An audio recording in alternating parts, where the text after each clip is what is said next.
Welcome to the Talking Free podcast. As the girl who has always been told she talks too much, can speak with a mouthful of marbles underwater, and can sell ice to Eskimos, I have found the perfect platform to have my say, freely. I am here to share with real people, having raw conversations about authentic stories. It is a place where you can feel safe discussing anything and everything. These stories will make you laugh, cry, debate, wonder, intrigue, and get curious about life as you talk free with Trudy Marie.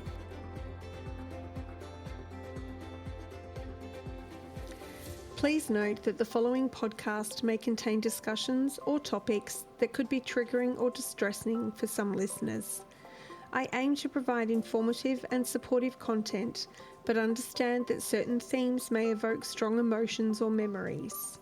If you find yourself feeling overwhelmed or in need of support while listening, I encourage you to pause the podcast and take a break. Remember that it is okay to prioritise your well-being and seek assistance from trained professionals. There is no shame in this. In fact, it is the first brave step to healing. If you require immediate support, please consider reaching out to Lifeline on 13 11 14 or a crisis intervention service in your area. Thank you for listening, and please take care of yourself as you engage with the content of this podcast. Welcome to another episode of the Talking Free podcast, where I talk about navigating single parenting. And while I am a single mum, and this will come from my point of view from that perspective, I would like to think that the wisdom I have to share will also help all those single dads out there. Now, there is a quote that says being a single parent is twice the work, twice the stress, and twice the tears. But it is also twice the hugs, twice the love, and twice the pride.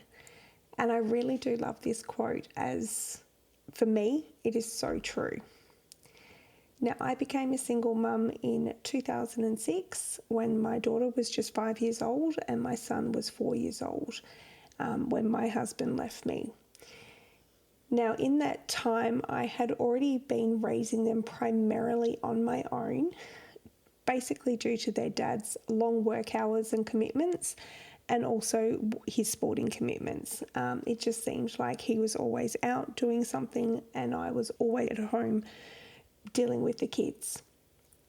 And what I also came to realise is that I became so alone and felt so isolated, because inside of our lifestyle, I realised that a lot of our friends and our relationships and our network consisted primarily of his associates and his friends. And I had become that wife who was super supportive of her husband, but kind of had lost my way and didn't have a life of my own. I was very lucky that my mum and stepdad allowed us to go and live with them for the short term until I got on my feet. And at that stage, we were living in Kalgoorlie in Western Australia. I had no idea where I was going to go, what I was going to do, where I was going to live. And so I was just taking it one day at a time. And it was very soon after that my ex-husband was seen in the newspaper with his new girlfriend, which caused me a great deal of embarrassment in my hometown, and I knew I needed to get away. And so it was a call to my dad, who was living in Townsville at the time in Queensland, and I decided to pack up and move the children across the state to Queensland and start afresh. Now, understanding, because my ex-husband already had a child from a previous marriage, and understanding what goes on with family court and all that kind of stuff, I had him sign a parenting agreement allowing me to take the children from the state and relocate to Queensland. And he was okay with that, which I am extremely, extremely grateful for, because I would never have been able to start again if it wasn't for that. I was also very determined not to rely on government support. I did not want that stigma attached. I didn't want that lifestyle. I was determined to find full-time work. But inside of that, I also had to realise that I would be giving up that home mum lifestyle that I was very much used to with my kids, and having to put them into before and after school care.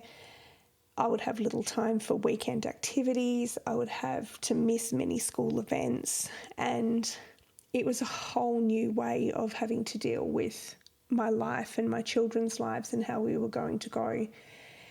And I felt this was really detrimental as well, because I was so exhausted from working full time, and I felt extremely guilty having to drop them off first thing in the morning, picking them up after hours in the afternoon.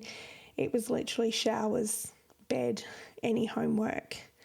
You didn't have time to do a lot of things. So I changed jobs to become a school hours worker. I took on a remote sales role so that I could be there in the mornings and be there at night, and only have to go out and do sales call during school hours. And then once the kids were in bed at night, I could sit down and do my paperwork. And that gave me so much more freedom. It gave me the ability to go to school and share in the kids' activities and, do the things that I was missing out on before. But what I found was that I couldn't make connections with other parents because I was never there. And what I also discovered was that being a single mum, the married mums become very jealous and very defensive with their husbands. And it's like, I just need a friend. I'm not looking for a new partner. But I found it really hard, and I really did struggle to make friendships with other mums because of that reason.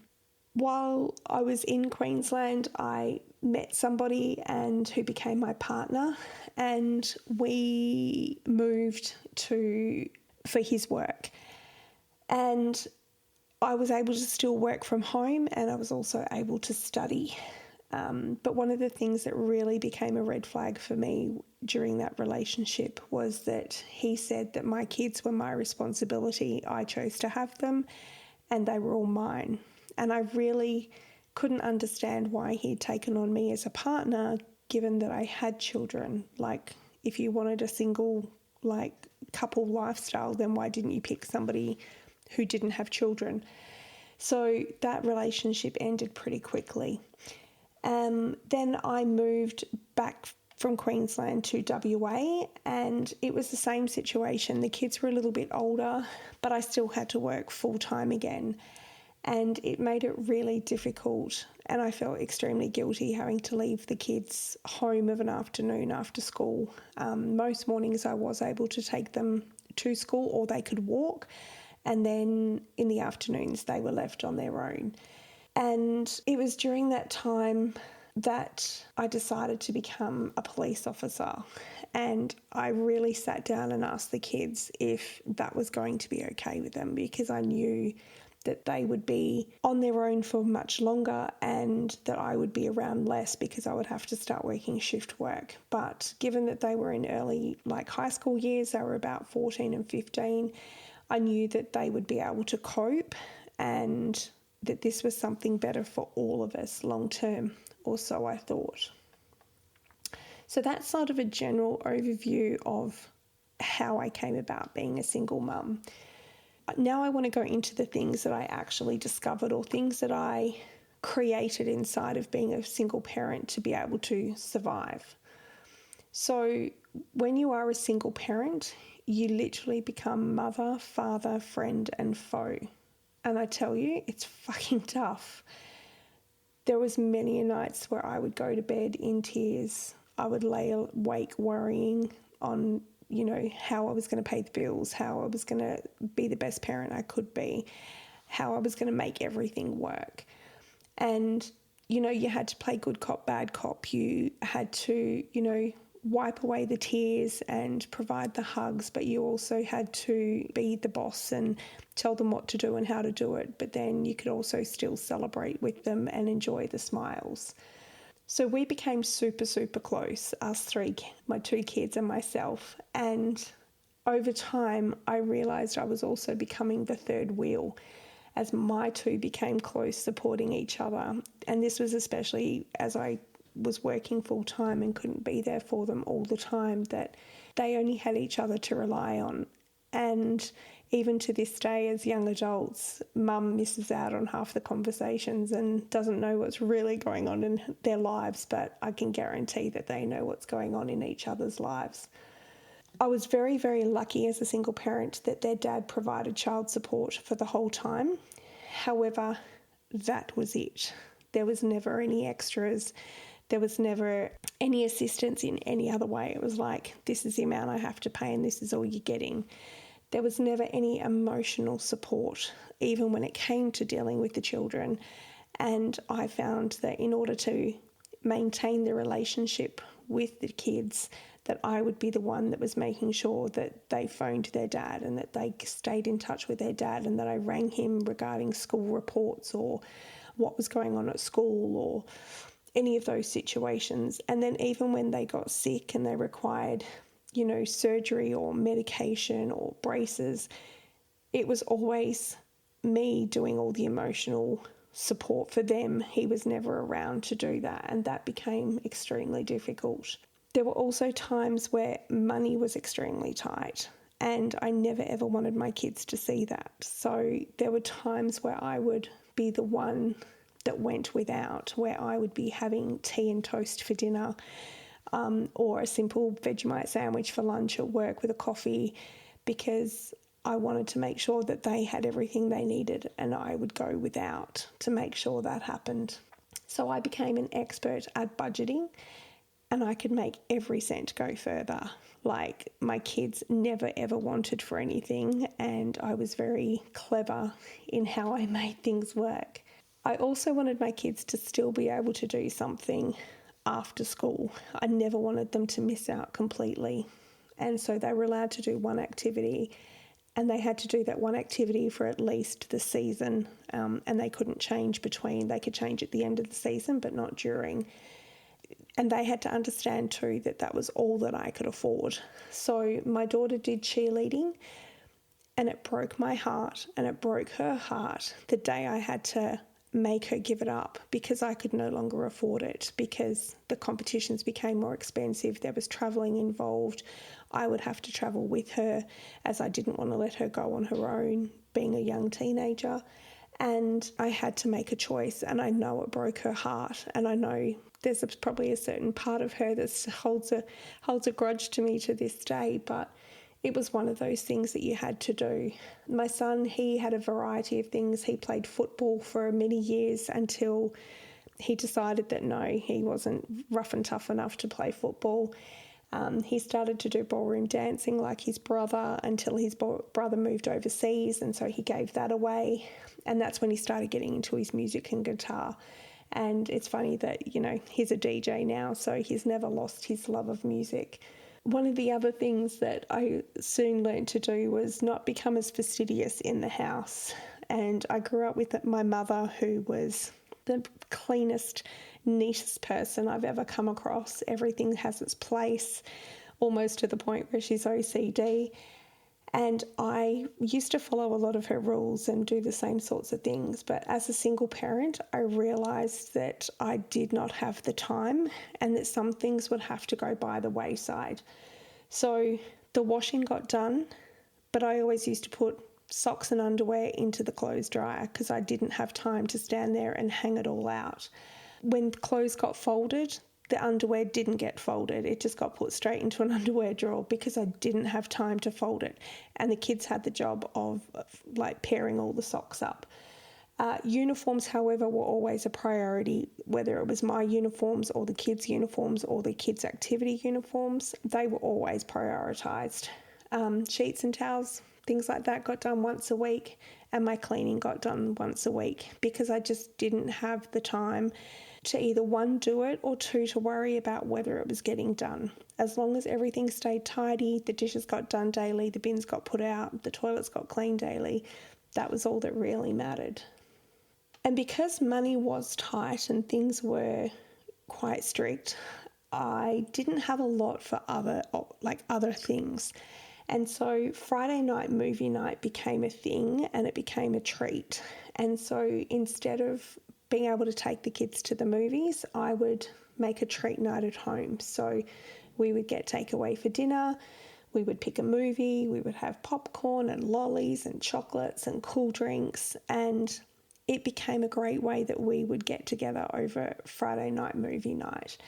And then as a special treat once a year, I would take them to a gold class movie. So we would pick the movie blockbuster that we wanted to see, and we would go and see that for a special treat throughout the year.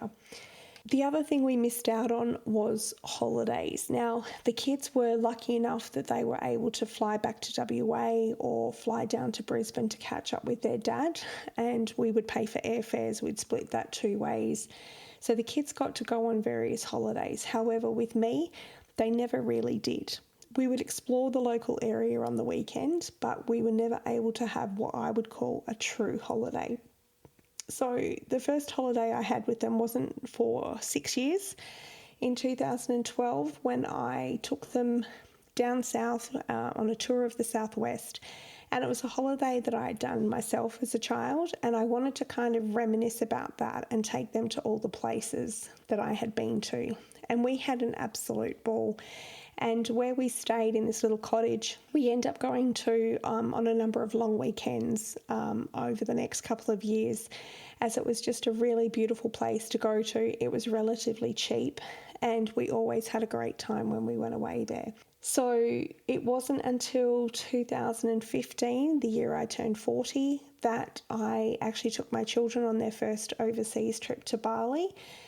And for me, that was such a great achievement, as I always wanted to take my kids on a really big holiday. And yes, for some people might go, oh, it's just Bali. But for me, to take my kids out of the country on an overseas holiday, I put away money to be able to do all these different events so that they could actually see parts of the island and do activities. It wasn't just going to be a sit by the pool and do nothing.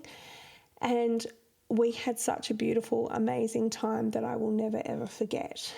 And then when they turned 17 and graduated from high school, their last hurrah from school, I took them on a trip to Bali as a graduation present, one-on-one.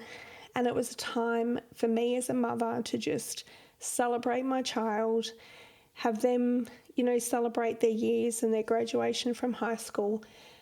But it was also for me a final time that I could just be with them one-on-one as they stepped into adulthood, because I didn't know how many times I would ever get to have those moments with them again. And I look back on that and go, it's a very, very special time that I will always hold in my heart, those 2 trips with my 2 kids. I also gave my children the opportunity for some self-development work, and I completed the Landmark Forum myself in 2013.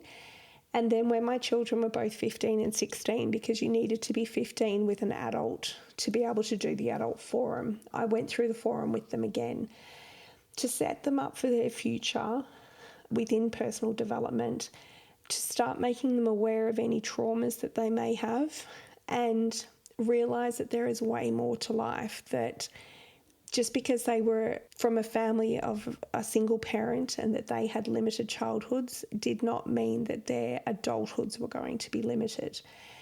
And in some ways it was one of the best things that I could ever do. And I look back now that my daughter is living overseas and living her life, living a life that she loves, that she's created for herself. My son, in his last years of school, created an opportunity for himself that no other student had ever done before, and they were able to thrive, and they continue to thrive to this day because they aren't trapped in their circumstances of their childhood. And while I know that they will continue to work through various things that as they become older and they become more aware of, it's the fact that they don't have to dwell on the past, that they are very much creating futures for themselves. So my top tips for being a single parent, because it is one of the hardest, most thankless jobs that you ever have in this lifetime, is firstly, seek the support of family and friends, because it is a job that you cannot do on your own. You do need that support in whatever shape it takes. I was very fortunate that I had my dad around, I had my mum around, I had my sisters around. In certain occasions, I had my ex-husband's family help out, but I made sure that I always had the support around me to assist in whatever way they could, whether that was, picking up to take to appointments or picking up from school or being there on the weekends if I couldn't and I had to work. But there was always somebody who had my back and had my children's back and were always looking out for them first. You also need to prioritise self-care for you, because you can't be the best parent if you aren't taking care of yourself.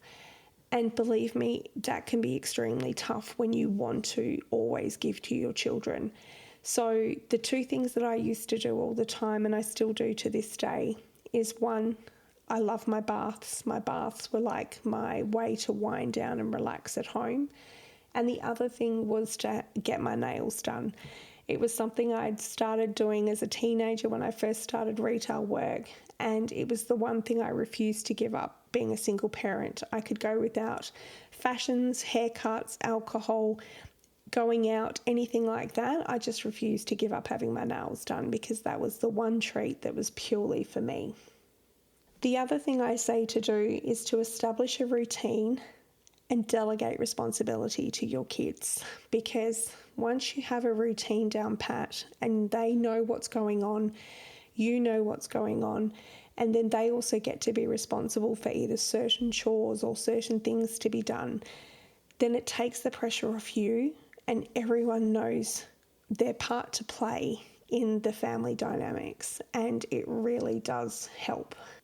The other thing you need to get good at is managing your finances, budgeting for everything, knowing what money you have coming in, whether it's government support, whether it's child support, whether it's your own financial income, and then also all the outgoings. And that's everything to run your house, but also everything to run your children's lives, from school fees and uniforms and book fees to their extracurricular activities, to the incidentals that come up, whether you let them have canteen once a week at school. Like, everything needs to be budgeted, and get creative, like wherever you can.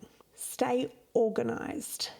Google Calendar became my best friend, and I had my children create emails, and so they had a shared calendar, and every appointment, every event, we could see it on the calendar. So I was one colour, my daughter was another colour, my son was another colour, any family outings were another colour, and we put everything in there: school events, appointments, birthdays, birthday parties, outings, you name it, it went in the calendar. And you know what? To this day, I still use a calendar for me and my husband.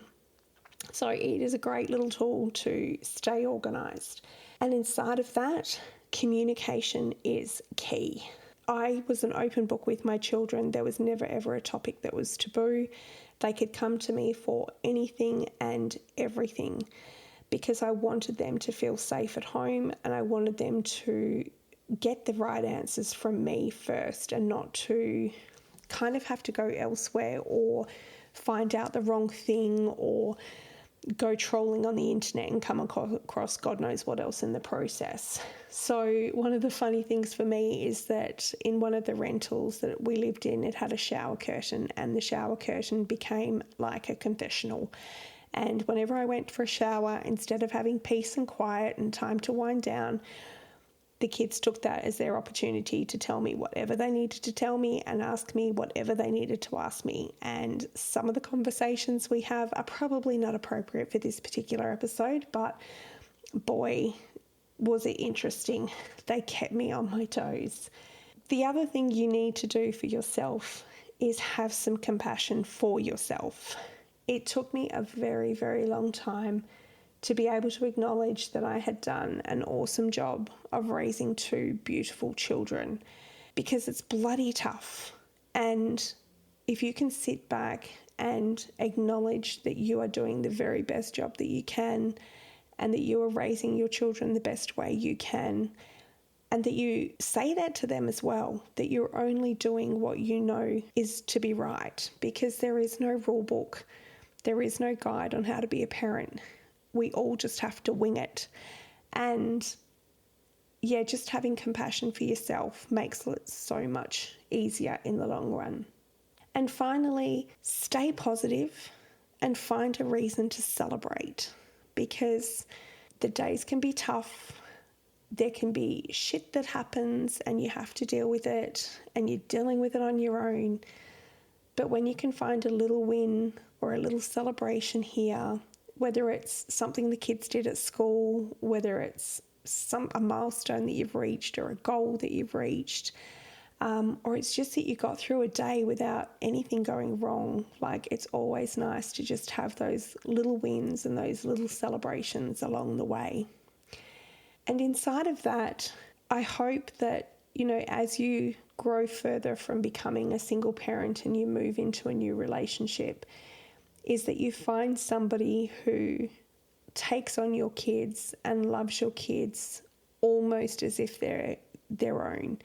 And I have been extremely fortunate with my current husband that he has taken on my two kids like they're his own, and they have a beautiful relationship. I struggle a little bit with his son because I think his son, it's different for mums. I don't know. Boys are always attached to their mums a bit more and their dads, and when a new mum comes in, and I know that, the stepmother is always a hard one to fill the shoes of. But you know what? We do what we can with the knowledge that we have and the love that we have to give. And no matter what, I will always make sure that the three of our children always have what they need when they need it, and know that they are loved, because the one thing above all inside of being a single parent is knowing that my kids love each other and that they love me, but also that I love them to the moon and back, to the ends of the earth, and that there is nothing that I wouldn't do for my kids, no matter where they are in the world, no matter how old they get to be, because I think that is a bond that is completely unbroken, especially when you are the be-all and end-all during the life of being a single parent. Thank you for tuning in to the Talking Free podcast today. If you have an idea for a future episode or a story you'd like to share, then please message me, as I am always up for real, raw, and authentic conversations. If you love what you are hearing, then please be sure to subscribe to hear all the latest episodes, and spread the word to your family, friends, and colleagues so they too can listen in. If you are sharing on social media, then please be sure to tag me at _Trudy_Marie_ so I can personally acknowledge you. I am always open to comment about how these episodes have resonated with you. It would also mean the world to me if you were to leave a 5-star review to ensure the Talking Free podcast is heard by more listeners around the world. And remember, lead with love as you live this one wild and precious life.